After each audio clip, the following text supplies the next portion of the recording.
questionnaire, and under occupation, he put national treasure.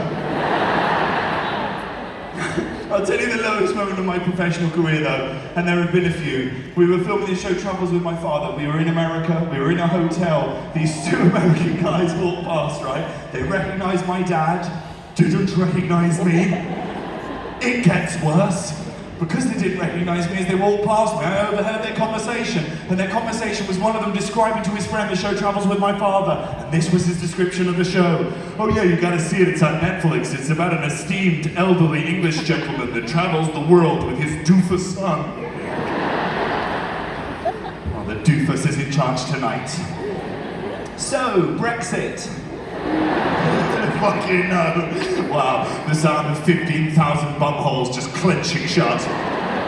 But no, we're gonna go there. This is Manchester, this is a sophisticated audience. You can handle a bit of politics, let's do it. So where are we? We were gonna have a hard Brexit, then we were gonna have a soft Brexit. It appears now we're entering the desperately trying to thumb it in stage. The EU's like, this isn't working, let's just wait till the morning. We're like, no, I got this. All right, stick it in, just make sure you put on a condom. Oh, don't worry, you can always trust Boris to pull out. Oh good, I found your level. No, I'm not going to be doing politics, no, fuck that. No more B-word here this evening. I want this to have a Christmas party vibe this evening, is that okay with you, Manchester? Yes. To be true, I've actually stopped doing Christmas parties as a comedian because I had a terrible experience, right? I was once booked to do Prince Charles's Christmas party. This is a real thing. Each year, Prince Charles throws a Christmas party after a long, hard year of doing fuck all. I say Christmas party, it's not like an office Christmas party. The Queen getting drunk and photocopying her ass. Look, I made the back of a stamp! It's a much more civilised affair. Charles, Camilla, all of their staff at Kensington Palace, and each year they book entertainment, and that year I was the entertainment. It was exactly as weird as it sounds. The first thing that was weird about this gig is that I walked out, Charles and Camilla, in the front row, sat in thrones. We get it, you're a prince and a princess, you don't need to be sat in a throne. I mean, don't get me wrong, it would have been weirder if I'd walked out and they'd been, I don't know, spooning on a beanbag, but there's somewhere in between. Also, don't sit on the front row. The front row as a comedian is your get out of jail free card, all right?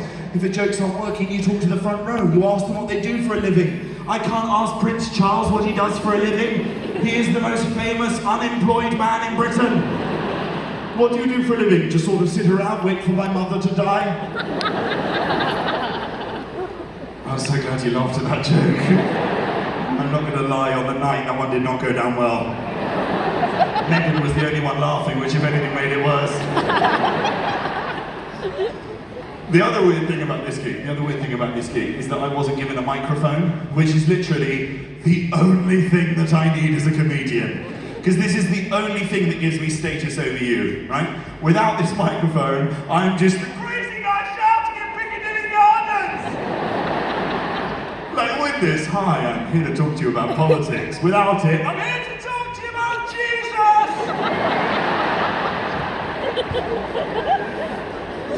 So no mic, there in the front row. 45 minutes I had to do. 45 minutes of dancing around in front of the royal family like I was the court fucking jester. My final indignity occurred as I was leaving the stage, okay? Because, in all fairness, I had crashed and burnt worse than Prince Philip on a Christmas drive. Wow, if you're doing that one, you're in for a long night. Because there was no applause as I left the stage, I was able to overhear Prince Charles's parting shot, right? As I left the stage, I heard him turn to Camilla and go, I think next year we should try a magician. Cheeky fucker! It's fine. I hooked them up with Magic Mike. She fucking loved them. I only did this stupid gig because my dad wanted a picture with his hero. This was the only picture we got from the night. It's Prince Charles afterwards saying to me, you think your father's a bigot? Come and meet mine. The weirdest thing about this picture, and I don't know whether anyone else has picked up upon it, is why my mother thought it was appropriate of all the events to turn up to this one dressed as Princess Diana. Come on, else. The royals, bless them. I saw a story the other day saying they watched The Crown, the royal family. Fucking hell, that feels like it might be a spoiler alert situation. Why would your royal family want to watch The Crown? It's like when you see footballers Instagramming themselves playing FIFA. You're a footballer, you're playing football all day long. Why would you want to come home and unwind by playing yet more football? It's like a soldier coming back from war and playing Call of Duty Modern Warfare.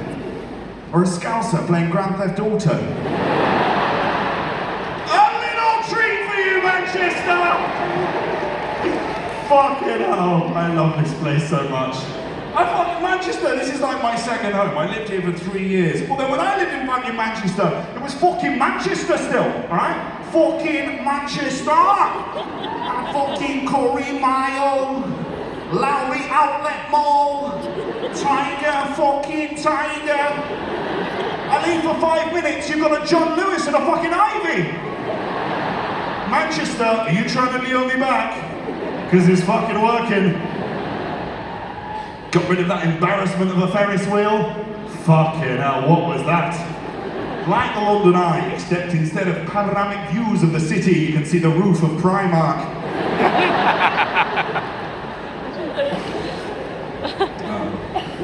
I love coming back to Manchester. But also, like, that's the thing as a comedian. When you travel around the world, you've got to know your crowd, and it's hard when you're in a foreign place. I've just been to America. Oh my God, you do not realise how big the cultural divide is until you get there. I will give you a perfect example of this. This is a beautiful British idiosyncrasy. Everyone in this room knows what I'm talking about.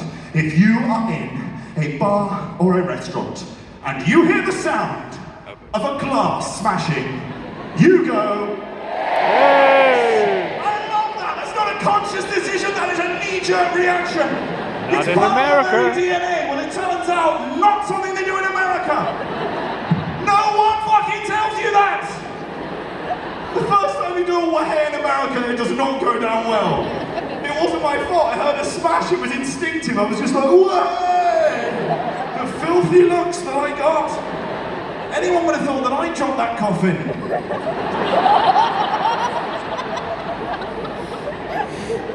It also doesn't make sense because you'd assume that fucking Americans would be all over that shit. They bloody love a cheer. I reckon you could get a cheer in America as a barmaid for successfully delivering a tray of drinks. They'd be like, oh my God, you did it! Nice work, no spills, awesome, high five! USA, USA, USA! Because the Americans use the cheer as it was intended, as a show of encouragement. But the only time you would ever hear a cheer in a British bar is if it is ironic. For the only thing that we could unanimously delight in as a nation is somebody else's misery. Smash! Someone else fucked up their job and it wasn't me! Way! Should we help her? I've got this. You're getting slapped in the morning! Wanker! Do we have any Americans in, by the way? I should have asked that before. Do we have any Americans in? Yeah. Oh, what? Fuck, one in the front row. Jesus Christ. Okay. Please don't shoot. She's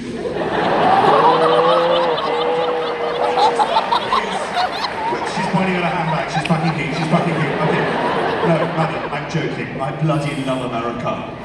Big fan. Big fan. Because look, let's face it, they're jealous. They're jealous. Because you know why? Americans basically do everything that we do, but you do it bigger and you do it better. Yep.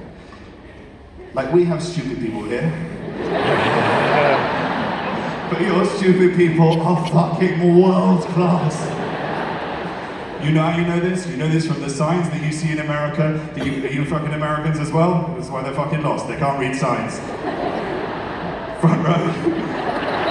It's fine, we'll just pause the show. Excuse me, sir, are our seats over here? No. It's fine. No one will notice. We'll be absolutely fine. We'll just pause the show for you. No, it's okay. Let them in. Be careful of this woman. She's got a gun. Okay, let them in. There's no seats. There's one seat there. You're gonna sit on a lap. Oh, there are two. There are two. I thought they were tight bastard. They look very nice. Fucking, they're coming from Didsbury.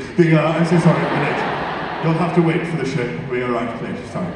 A lovely evening at Zizi, and we're just coming now to the show. Okay, thank you. Now we can begin. Right. Fucking Didsbury. No. The reason you know Americans have the best stupid people in the world, you know this from the signs that you see in America that you could only see in America. I will give you a perfect example of one such sign. I was in a hotel. On the toaster, there was a sign that said, "Please butter bread." She knows after use. If you do not know that you are meant to butter your toast after it has been toasted, you should not be allowed anywhere near a toaster unless you are taking it with you into a bath.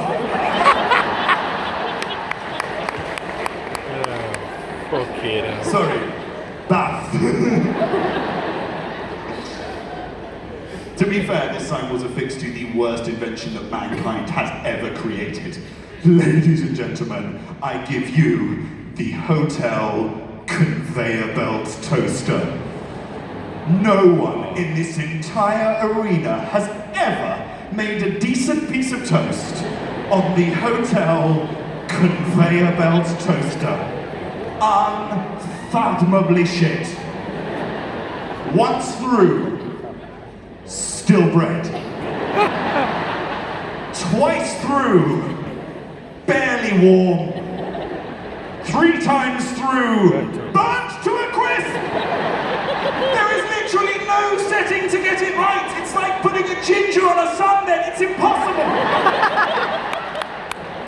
There's always a queue out into the lobby because you got stopped behind some old man that thought it was a good idea to put in a bagel.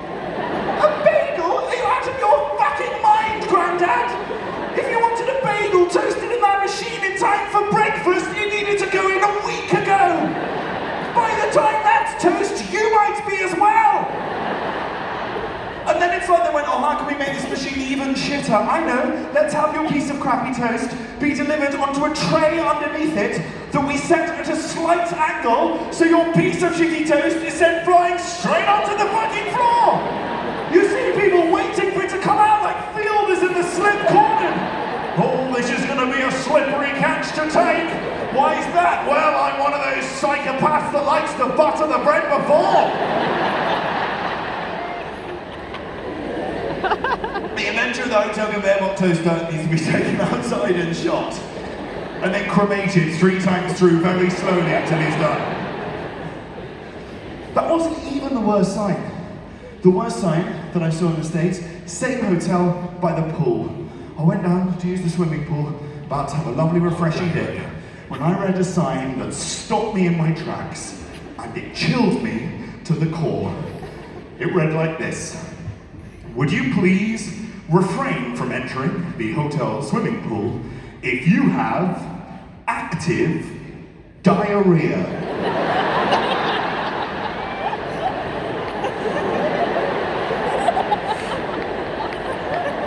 Thank you very much for putting me off this, or indeed any swimming pool ever again. Because that sign could only exist because someone did. Also, to compound matters, as I found out that day, unfortunately, no matter how much reading that sign puts you off the idea of ever entering that swimming pool, it is not a sign that you can walk up to in a public swimming pool, read, and then walk away, or else everyone thinks you have active diarrhea. How is that something that we need a sign to remind us of?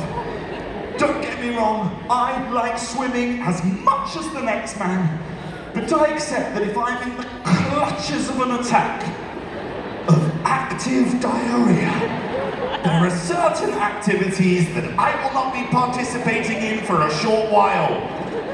Swimming, trampolining, horseback riding, skydiving, tandem skydiving, all fucking activities. They had a gym in the hotel, maybe they needed a sign up there saying, if you've got the shits, don't try the splits. Where does it end? Because also, once the signs by the pool start getting that specific, you leave yourself open to a very dangerous level of pedantry. Oi, you! Stop wanking in the shallow end! There's no sign. Surely this is something that we would just self-police. Like, I personally am the kind of person that lives his life governed by the fear that I might one day shit myself in public. Case in point, every time I'm in a car and I do not realise that the heated seat is on, I'm like, fuck, today's the day! If I have active diarrhea, I will be seeing it off with dignity and discretion. Also, more importantly, what on earth does this phrase mean? Active diarrhea, as opposed to what? Inactive diarrhea? Yes, we've had diarrhea in the family for generations. My great-grandfather travelled to India, picked up a bit of the old Delhi belly. But fortunately, is he not the dormant kind? None of us have ever soiled ourselves. I can only assume that active diarrhea means it is literally coming out of your ass. If that is the case, and for some baffling reason, you have decided that your best chance of salvation is the crowded hotel swimming pool, I don't think you're the kind of fucker that stops to read a sign. What's this? No running, no diving, but yes, nothing about shitting. Well, bombs away! This is the world that we live in though now, 2019, the woke world. We got to care about everyone's feelings now, everyone's tolerances, everyone's intolerances, everyone's dietary requirements. I'll tell you where it's gone too far, and I have to be the person to say this. For the love of God, we have got enough milks now. Would everyone stop milking shit? I went to buy coffee the other day. I have very straightforward coffee tastes. It should have been a very straightforward transaction. It was anything but. I went in there, I was like, hello, I'd like a white coffee, please. Okay, sir, what kind of milk would you like with your coffee? We've got a coconut milk, we've got an almond nut milk, we've got a cashew nut milk, we've got a hazelnut milk, we've got a macadamia nut milk, we've got an oat milk, rice milk, hemp milk, soy milk. You can have it from a bean, from a pulse, from a nut, from a grape, from a flax, from a leaf, from an oak, from a seed, from a tree.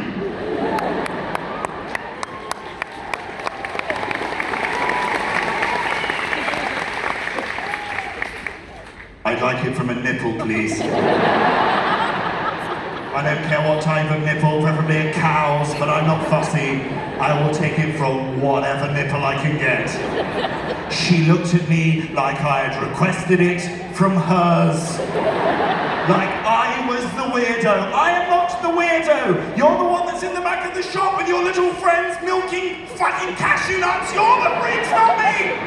I do not for one moment doubt that lactose intolerance is a very grave and pressing issue for humanity, but lest I remind you, we currently don't have a cure for cancer, and there are 12 readily available milk substitutes on the market, which I would argue is 11 more than we need.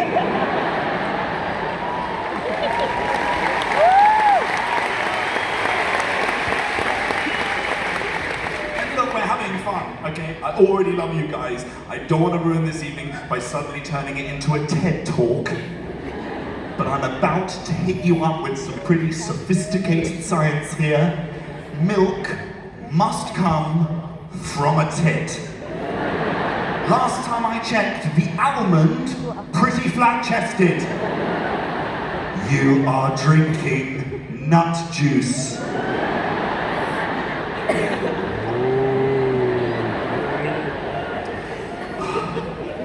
I'm glad the great milk debate has reached Manchester. I don't think it is necessarily swept across all of the greatest Manchester evening. I have been to Eccles. Eccles in the house? Over here. I went to Eccles. I was doing some outreach work there for Comic Relief. Hello, I come from the south with news of milk from cashews. Burn the witch! Okay, I'll leave that, sorry. No, I was filming a show there called Fresh Meat. I bring this up, it was fucking amazing. We were getting coffees, and one of the other actors, I shan't name them, asked about the milk situation to admittedly a slightly older a gentleman in a cafe. She got the best response I've ever heard in my entire fucking life. She went, excuse me, what are the milk options? The guy went, you can have it hot, or you can have it cold.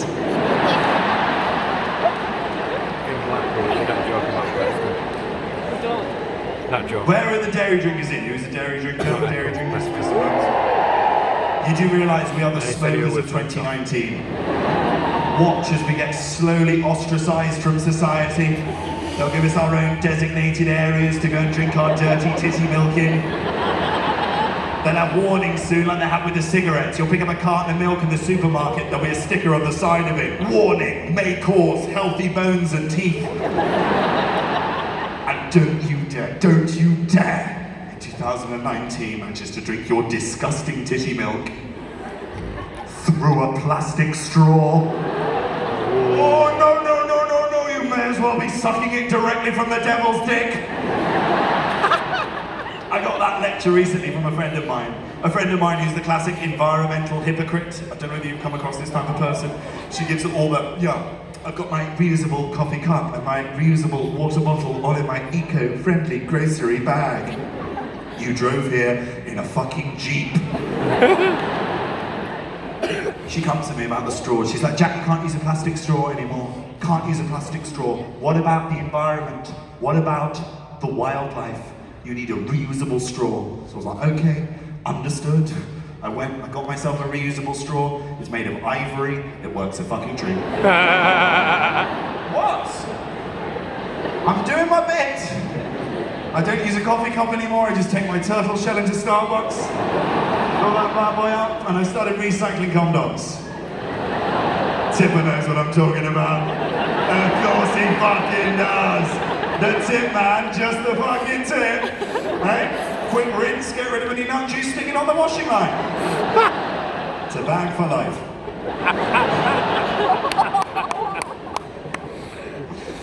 Okay. Of course, the real answer is that we should all be going vegan. Fucking no! No, Jack. I've had a word with them all, we're not fucking doing it, alright? Fucking Northern Quarter if you want any of that nonsense. Oh fuck, is that a vegan running out? You stopped. Has got the energy to get all the way to the door.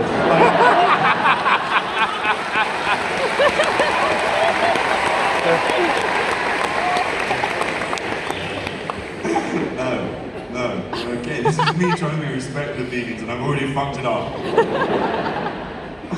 My friend Hugo, who I live, my flatmate Hugo, of course. I'm just a normal guy. He's great, Hugo. He lives in the East Wing, and he's no, be respectful. Okay, Hugo recently came out as vegan. Not came out as vegan. That's not what you said. He identifies as a vegan. He's a vegan now. Anyway, no, but this is the fucking point. Is he didn't want to call himself a vegan because he was worried that some of his friends would give him shit. So instead of calling himself a vegan, Hugo decided that he was going to identify as, get ready for it, because it's a fucking humdinger, plant positive. Nice work, Hugo. Successfully sidestepped the wanker bullet there, didn't we? And it's now literally every other word out of his mouth. He's like, Jack, you can make as many jokes as you like about me being plant positive. I'm gonna live 10 years longer than you. Yeah, not if you keep calling yourself plant positive around me. I will smother you in your sleep. Actually, I won't even need to smother you, you're a vegan now. I'll just place the cushion on your face, you'll be too weak to lift it off. You're suffocating me! No, just making you oxygen negative.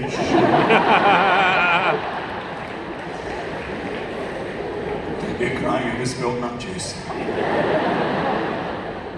Do we have any vegans in? All over here. Well, that's where we keep them in the north, Jack. Up the back, near the toilets. You know, the fucking stench. Okay. Vegans, I know what I'm doing here. I'm vegan bashing, and I am aware that that is, excuse the pun, very low-hanging fruit. No, because look, the reality is 100% your life choice is better for you and it's better for the world. I'm well aware of that. Yes, it is, 100%. I also am aware though why people have a problem with vegans. It's a very simple human thing. Basically, as human beings, we just can't bear anyone else that has exercised any degree of self-control. And you all fucking do it. It doesn't matter what that self-control is. Someone that's become a vegan, someone that's given up drinking, someone that's running a marathon, someone that has started cycling to work. Your mouth goes, oh, good for you. And your head goes, cunt. Because we don't want people hashtag living their best life. We want them hashtag living a slightly shittier life than us. Sorry for the C word there. But so when you say the C word, you do see some people physically recoil at the mere sound of it. Watch, I'll do it again. Ready? Cyclist.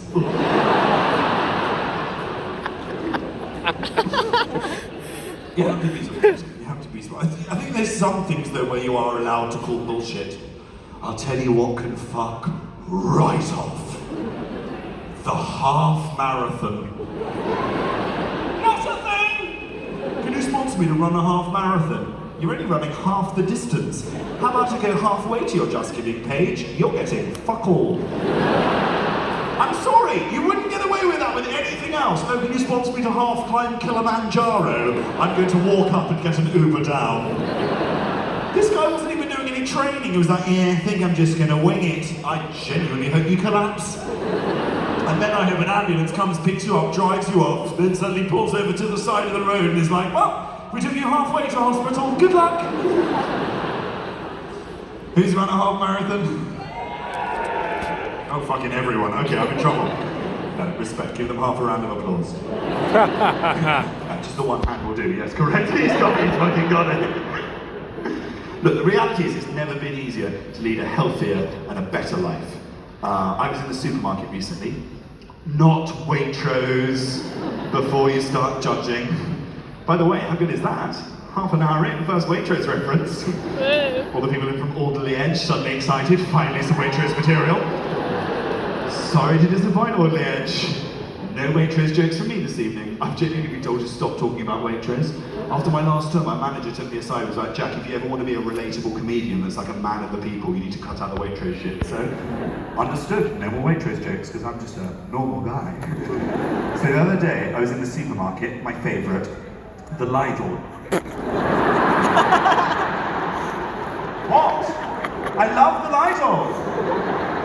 Who needs Waitrose with their meticulously organised aisles? I prefer a supermarket that feels like I've just stepped into a hoarder's storage unit. It's like fishing from a canal, you don't know what you're going to leave with. Ooh, what's on this shelf? Baked beans, a tin of Lithuanian cat food and a tyre. Lidl's the only supermarket that even the owner of the Affleck's Palace would walk in there and be like, who the fuck laid this out? Oh, you better be on board with this material. I had to go into a fucking Lidl to write this shit! What does everyone want for breakfast? How about my favourite breakfast cereals? I can't give you those, but I can give you their tribute acts. Fancy a bowl of Nutty Crunch cornflakes, or maybe everyone's favourite breakfast trio, Schnapp, Fizzle and Plock. See? I'm a fucking normal guy. Jackie from the block. I keep it real. Get my food from Lidl and my threads from Cheetham Hill, baby. He fucking loved the Cheetham Hill reference there, didn't he? Look at this guy. That is snide Cheetham Hill gear if ever I fucking saw it. Fucking Cheetham Hill's finest, fucking 20 quid. Dolce and banana. Okay, I'm gonna go there before I get stabbed. No, my point was I was in the supermarket and I saw a sign for veganuary. Fucking veganuary. Great idea, by the way. Fucking love the idea of veganuary. Giving up meat for a month. All on board with that. But why the fuck January? Can we please back the fuck off January? We already have dry January, now we've got veganuary. Newsflash, January, already the shittest month of the year. That is not the month we should be giving up vices for. If anything, that's the month we should be finding new ones for. Oh, you're giving up booze and meat for January, Jack? No, but I will be taking up heroin. That month flies by and the Christmas weight just drops off. Who's with me? 2020, Smacury.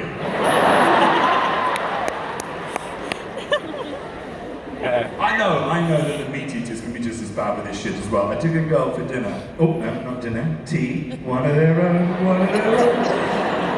I took her for tea in the Nandos, and this housekeeper shut up, sir. She started asking questions about the chicken in fucking Nando's. She's asking questions about the chicken. There is a time and a place for that behaviour. Nando's is not it. The poor guy there didn't have a fucking clue. She asked him where the chicken was from. He said, the fridge. But that's the thing, you've got to be worried now about the food being eaten by the food that we're eating, alright? I saw an article the other day saying you are no longer allowed to feed ducks in the park bread. Do you know why? Because it makes them bloated. They're ducks. Their job is to float. What does it matter if they're bloated? That's a fucking advantage. Then it started listing alternatives. Instead of feeding them bread, you can feed them peas, you can feed them corn, you can feed them grapes. Grapes? Am I visiting this duck in hospital now? Can you imagine how much of an arsehole I would look like if I turned up to my local park, everyone else is chucking in mouldy bits of bread, I turn up with a basket of grapes? You may be ducks, but today you'll feast like swans. Don't fill up too much, you won't leave any room for the cheese board. Here we are. Just float that out to you there. Lion's finest Latvian camembert. Enjoy, come on, enjoy. Gluten-free ducks. Whatever next? Fucking gluten dodgers, they are amongst us. I can't keep up with those fad diets now. I've just fucking given up because there appears to be a new one every week. You got your juicers, you got your fasters. They're the worst, the fasters. It's like a cult. We're so desperate to take the 5-2 diet. Yeah, I'm on the 5-2. For 5 days I eat what I like. For 2 days I fast. And for 7 days I don't shut the fuck up about it. And I'm always so desperate to tell you how good it is. I have eyes in my head, I can see what's in front of me. These people look physically weak, like they've just been rescued from a cave. No, I'm so sorry, I can't have that biscuit. I'm actually doing a fast at the moment. Yeah, it's amazing, I feel so great. I haven't done a shit for 3 days. What have you lost? 2 stone and my vision. It must be the best that I've ever felt. Just pass me one of your kidneys, please. What was the one my friend did? My friend did one that was very effective. He lost a lot of weight. One of those fat diets. He did a crash diet. Yeah. He was in a car crash, fell him through a tube, lost 2 stone. About 2 stone, 3 stone, whatever the weight of a leg is, he lost it.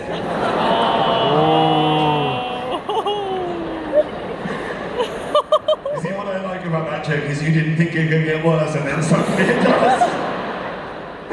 Oh, I'm not gonna lie, that joke is what I call an audience tester. I do it right at the end of the first half to find out how far I can push things in the second half. And I'm not gonna lie, Manchester, you just passed with flying colours. I was worried they weren't gonna do it, but no, turns out there are some sick bastards in here tonight. I'm fucking loving this crowd so much. Okay, we're gonna go, we're gonna have a brief interval, go get a drink. I will see you all in about 20 minutes.